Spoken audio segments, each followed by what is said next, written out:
ECMO ni nini? ECMO inasimama kwa oksijeni ya nje ya mwili, ambapo oksijeni kutoka kwa mishipa mikubwa ya shingo inatolewa na kuoksijenishwa katika mashine ya ECMO na kurudishwa mwilini.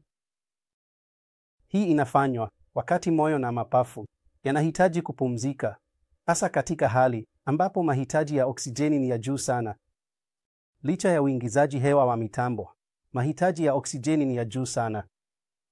Hii inafanywa kwa wagonjwa ambao walikuwa na nimonia kali au wagonjwa ambao wana kushindwa kwa moyo kwa kiwango kikubwa, ambapo mahitaji ya oksijeni ni ya juu sana.